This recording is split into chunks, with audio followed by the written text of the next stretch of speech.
It gives me a great pleasure to introduce last year's Man of the Year, Mr. Danny Chambers.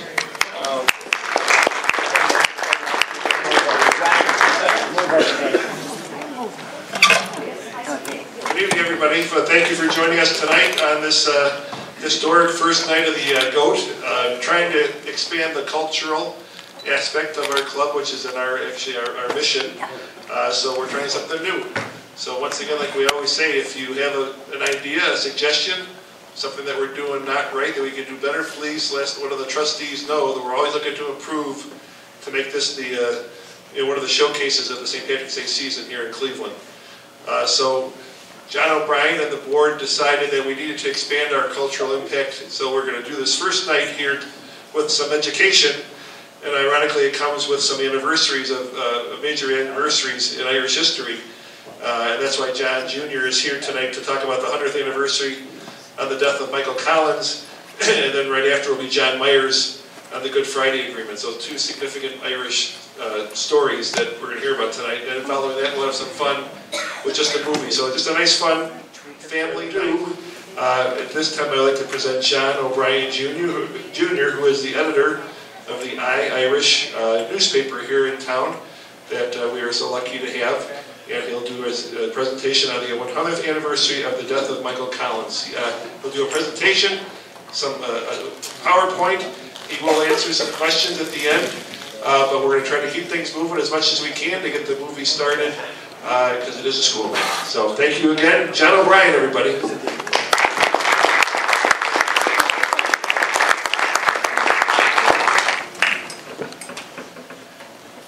Sounds good. All right, when I first was approached about doing this, they said, you got about 40 minutes to an hour. I said, what? 40 minutes to an hour. And then when I got here, they said, you got 20 minutes. So some of this is going to go. But we're going to have slides up here, a lot of pictures. You're going to recognize some of the people. When I start talking too fast, just go like this or throw something at me or whatever. I'm going to try and get through as much of it as I can without it being obnoxious. So we're going to talk about Michael Collins, the 100th anniversary of his death, I say assassination, but we're going to probably move more to what's up there because of our time limits. So forgive me as I walk away, and I'll try to remember to come back for this, the slideshow on my laptop.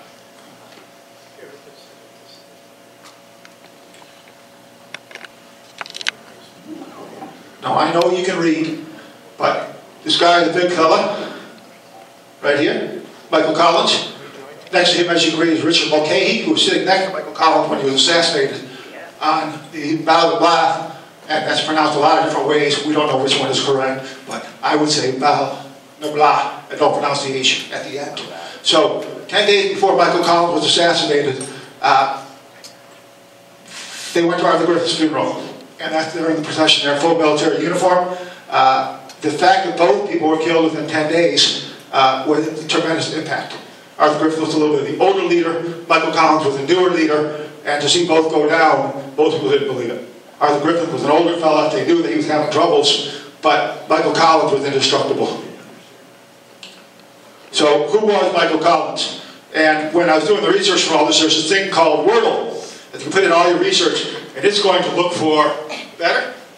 And it's going to look for how many words are repeated over and over again. So it grabs the most used words, and those are the most used words from Michael Collins in history. Visionary is the one that stuck out to me. And it's funny when you look back, all the things that he described, that he looked forward to, that he said he wanted to, he had his own peace plan, he had his own economic plan. 100 years later, those are all tenets of Ireland's boom in the economy. All the things that Michael Collins talked about long, long ago. So all those words were included with it. That's Michael in front, and his mammy. And he was unusual in that he was heavily, heavily influenced by women. His dad disappeared when he was young, 6 years old, I believe it was, maybe 8. And his sisters were very, very close to him and helped steer him, especially with regards to justice. And saying what's right for everyone is what's right, not a particular one or the other. So he came out of Cork, went to London for a little while to take a job, because there wasn't jobs where he was. And that's where he first started working in a bank, became a finance person. And for the rest of his life, had a huge impact on the Irish, especially the IRA, because of his ability with money. How to get a big loan, how to manage it, how to spend it correctly, and to find out where the money was buried. This is one of my favorite quotes of his. I will let you read it. Can you all see it from there? Back there's well enough to read it? Or should I read it to you? You can read it? All right, I'll give you a second.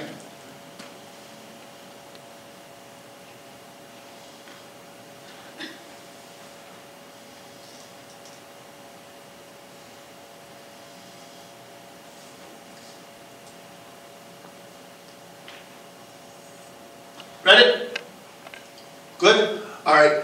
I think that the last 2 lines, 3 lines of the first paragraph, slow, steady, economic encroach. And a lot of people didn't really view it that way.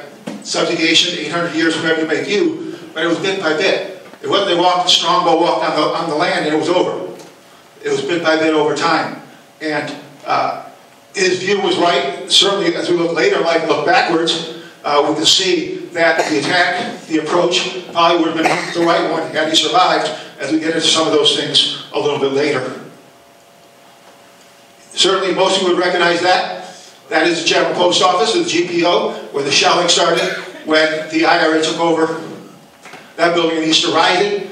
At that time, the British started sending ships, and when they realized this wasn't just a little thing, this was a big thing, and shelled that building and lit it on fire. That's why a lot of government records disappeared, because they were burned in the post office.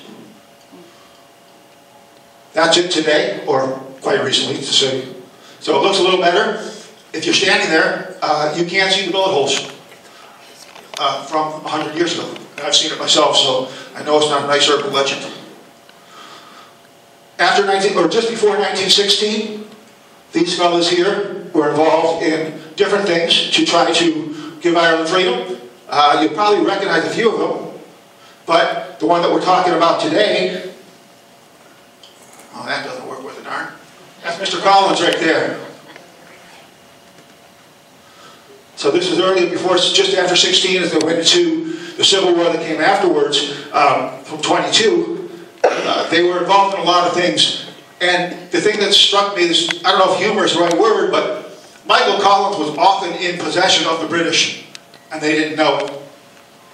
He was in Frongok, I don't know if I can pronounce that correctly, prison, and they called out different names. He thought somebody called his name, so he walked over to see who was called him, and the guys behind him they took to another prison. He would have gone to the other prison, but fate, God, whatever it was, intervened a lot in his life. He always said that.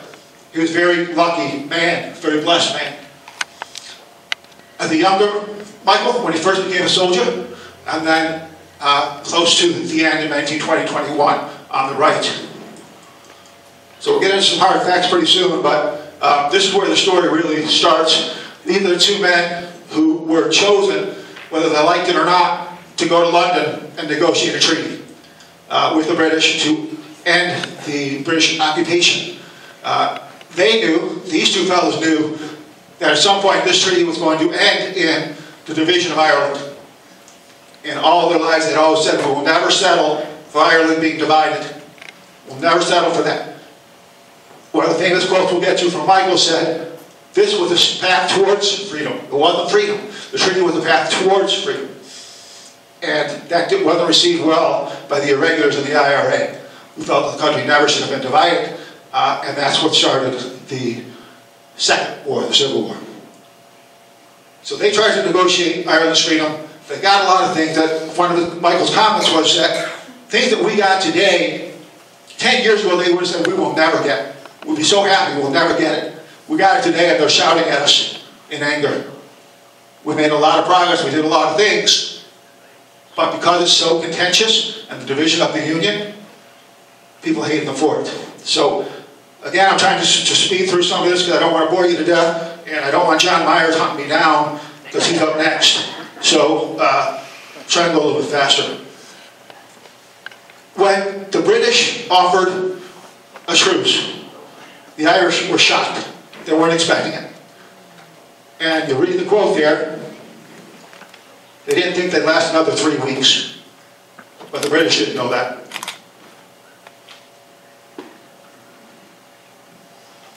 If it's too small for you to read, let me know, but I think most of you can see it at this point.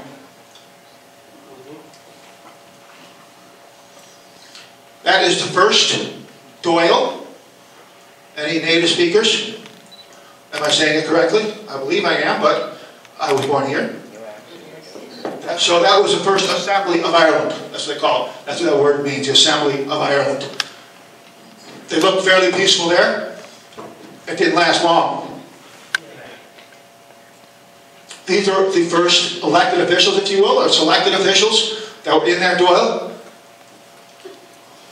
Mr. Collins, if you have a program book in front of you, you'll see the exact same picture a lot clearer than what I'm able to bring on here. Mr. De Valera, right there. And if you look back on the history books, you recognize a lot more of those names too, of the people who had a significant difference, or made significant difference. I do not mean to turn my back on you. There he is again, a little closer look. And a nickname was the big fella. And some folks will say that happened during the army. It did. It happened when he was a little boy. Because he was always strong. He had all these older positions. He was the man of the house. And they called him the big fella. And that's where that name came from. He grew to be a very big guy. So, which came first? Who knows?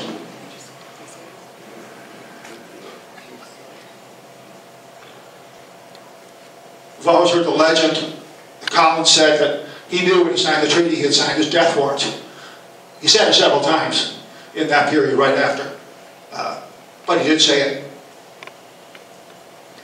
He knew that it would not be thefted back. He knew he was a tall guy. He knew that he didn't want to go and negotiate the treaty.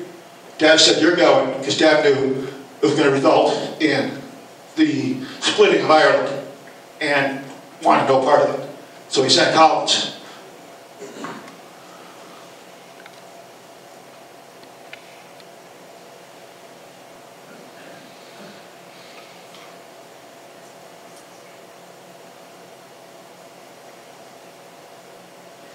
And that really was his belief, that it wasn't up to him to say, "Hey, we're going to war." Because you reject the treaty, we're going to war.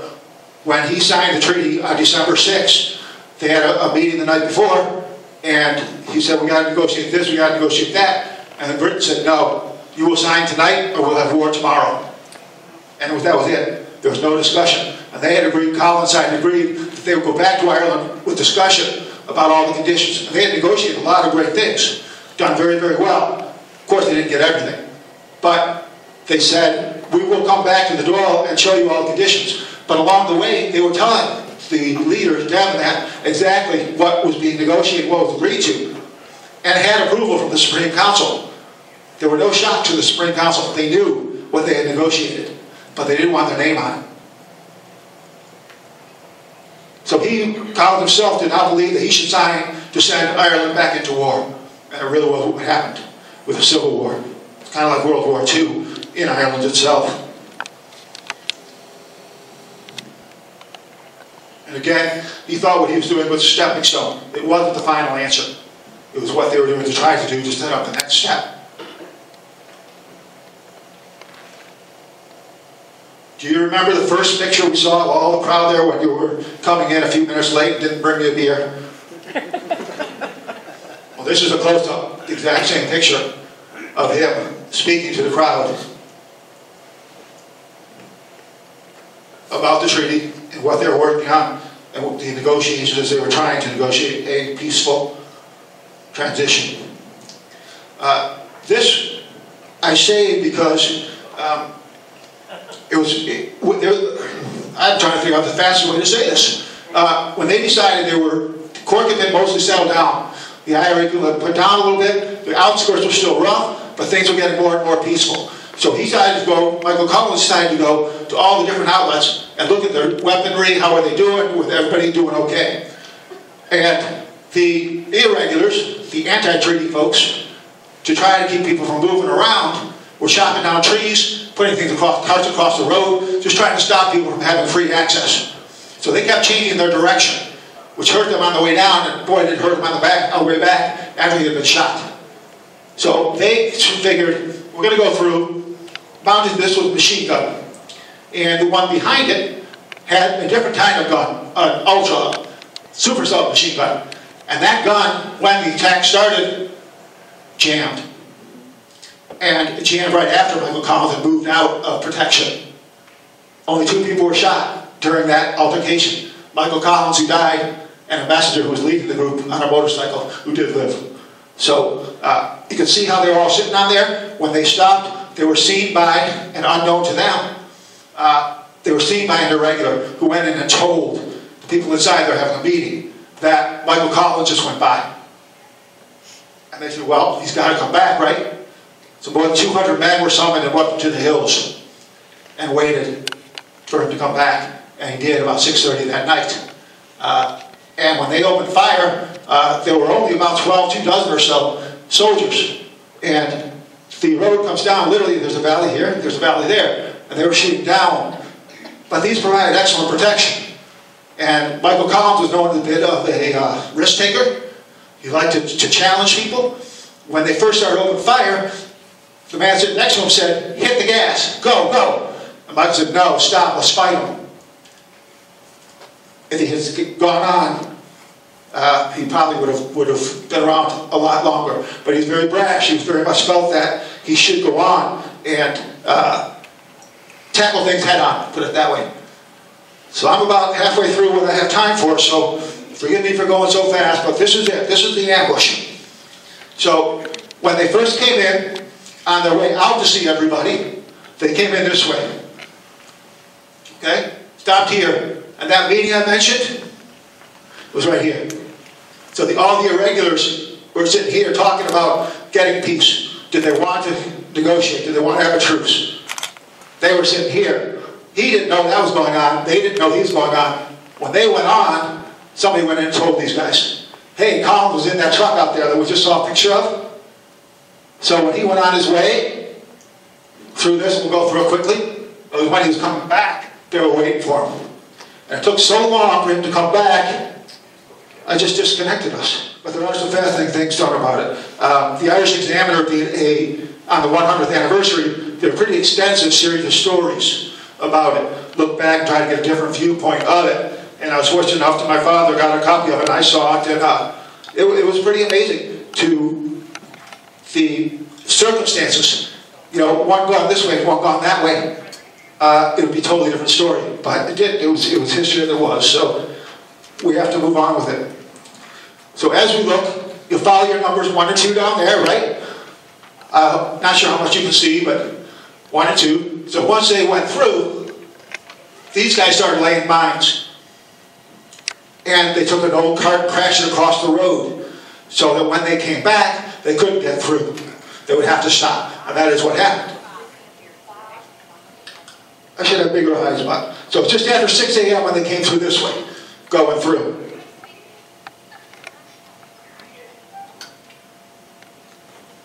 I'm not going to go through all those details, but let's just move right to when they were laying back.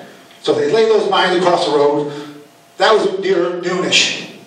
By 6:30, they hadn't come back. The 200 men in the hills had dwindled down to 5 or 6. And 2 of them were taking the mine apart. At the time, they were Collins went a different way. It didn't happen. Who knows? Then they heard the truck coming. And when the gunfire started, all the guys who left started coming back. Running back too, because they knew this fracas, this little war had started. So they're hiding down here. This is shooting down on them.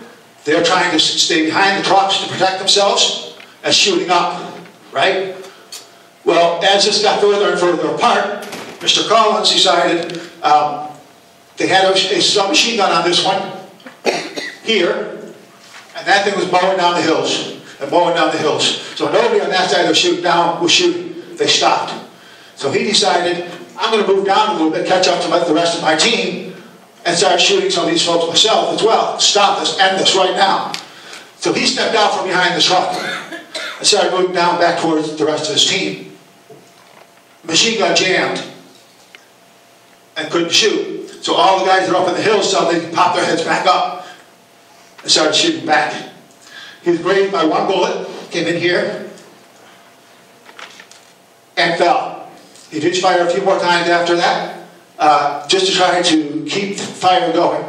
The guys initially didn't realize he had been shot. There was kind of a pause. And that is when people say, wait a minute, I think something is really wrong. I think we've taken a hit. So I'd like to move over towards that, if you will. John Myers, you have about 3 minutes until you get up here.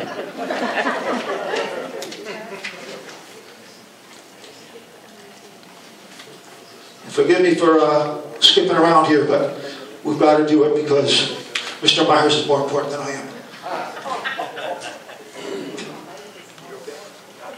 So I'm just going to speak this part. This is a poem written by Johnny McAvoy. I'm sure a lot of you know him. He was a Michael fanatic, if you will, as far as the history is concerned, very into it. And he wrote a song called Michael after reading some things about him. He was somebody that I would consider. Just to try to tell the story, he wrote a poem first. And then the poem I'm going to read out to you because it is a little hard to understand him. And then we're going to play the song. And then I want you to move me off the stage right after that.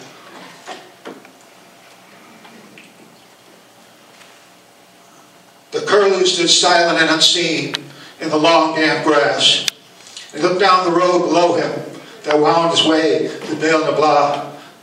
And he heard the young men shouting and cursing, running backwards and forwards, dodging and weaving and ducking the bullets that rained down from them from the hillside opposite. Just as quickly as it started, the firing stopped, and a terrible silence hung over the valley. A lone figure lay on the roadside in the drizzling August rain, dressed in green greatcoat, leggings, and brown hobnailed boots that would never again set the sparks flying from the kitchen flagstones as he danced through a half set. A hurried, whispered act of contrition, and the firing breaks out again. The curlew takes to flight as he flies out over the empty, sad fields of West Cork with his lonesome call. He must tell the world the big fellow has fallen and that Michael is gone. John? Yes? You can hear me. What role did Winston Churchill play in the negotiations? He was a part of the negotiations. He was background to a certain degree, but he really felt that this had to be done, especially when the irregulars took over the government after the treaty was signed and went through. The irregulars said, no way. They invaded the four courts and took it over. And Churchill was really one that was pushing, get him out. Get him out now or we're coming back. And Collins wanted no part of that. He didn't want to shoot his own men, and they were his men days earlier. But Churchill said, you know, that thing was hanging over his head. If we don't do something, if we don't solve our own problems, they're going to come in and try and solve them for us. It hadn't worked in 800 years, but they were going to come back. And they were going to come back in small numbers. So that was really the push. Churchill was pushing that part of it. I know he's from West Cork, but is this close to his home, or was it not? I know he wasn't going home then. Yeah. He actually was. That was part. He was going through all these towns, visiting, talking to soldiers, building morale up, kind of. And he did take a side diversion and went home and had a Pepsi, so to speak, with some of his friends, and then got back in the vans and off they went. So he was close by there at the time. The movie kind of suggests that De Valera might have been behind that ambush. Is there anything to that? Because it doesn't really flat out have him doing that. Can you hear me? No, something about De Valera? Yeah, the movie suggests that he might have had something to do with that killing. Yes. Well, when this, I don't have the picture anymore, that little hut that was on the side of the map, where those 200 men were there, Waterman was dead. He knew about the raid. He knew about the ambush. He said, I don't think this is a good idea, but he didn't stop it. Take that for whatever you would like to. Last question for John before we switch over to the next speaker. And he'll be available after the movie too if you'd like to speak to him about the subject. He's obviously very well versed in it. So, thank you, John O'Brien, for your time. Thanks so much. Sorry so short. If you have any questions, I'll step down. Feel free anytime.